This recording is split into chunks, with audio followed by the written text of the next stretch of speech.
Yung kay, The Universe Have Kinesong Churros. Hindi para sa ulo. Groundbreaking.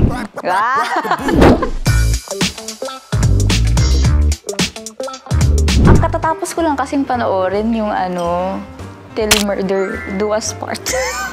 Siya, crime documentary sa Netflix. Hilig kasi ako sa mga ganun, sa mga crime documentaries.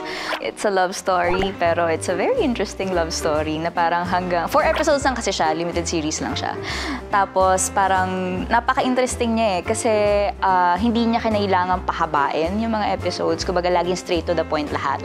And ang interesting dun sa series na yun, na-interview nila yung isang suspect, yung lalaki. So, nakuha talaga nila yung side ng lalaki. So, yun.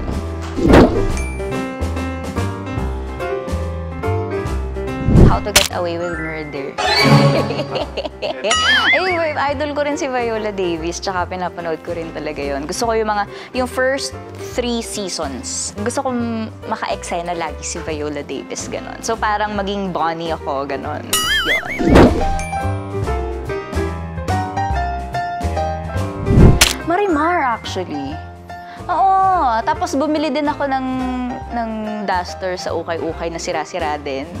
Kasi si Marimar, di ba, sira-sira yung duster niya. Tapos pag nag-OBB na, pag nag-i-intro na si Marimar, sumasayaw din ako. Oh, sorry ka dyan. At saka nag-audition ako doon bilang young Marimar. Hindi lang ako nakuha kasi takot ako sa aso. Noong time na yon. So, yun. Friends. Pero mula nung namatay si Chandler, parang hindi ko pa siya na-visit ulit. Hindi ko pa kaya. Pero yun, Friends. Actually, sa sobrang love ko yung Friends, nagpa-customize ako ng couch for my new house na katulad dun sa Central Perk. Yun.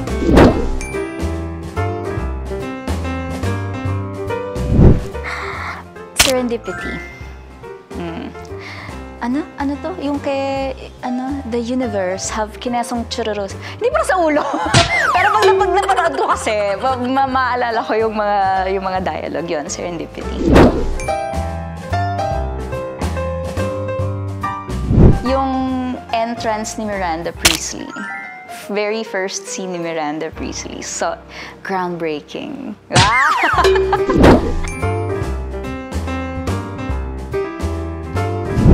Sophie's Choice, Meryl Streep.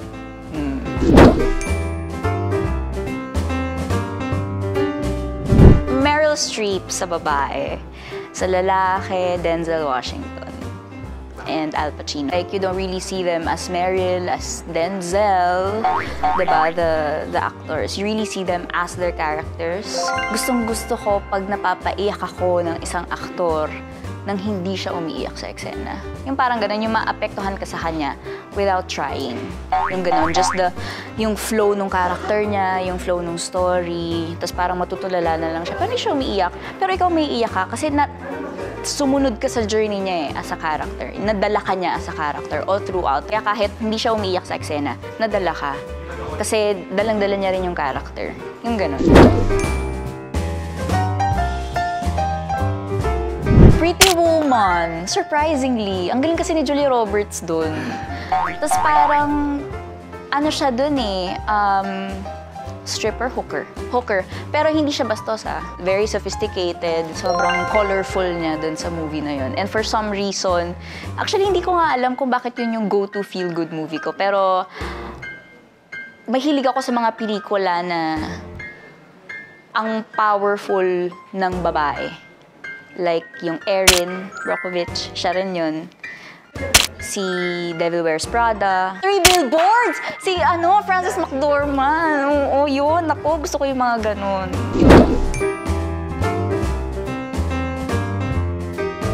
Stepmom. Julia Roberts and Susan Sarandon. John Q. Denzel Washington. Iron Lady. I think. Iron Lady. Yun, yun.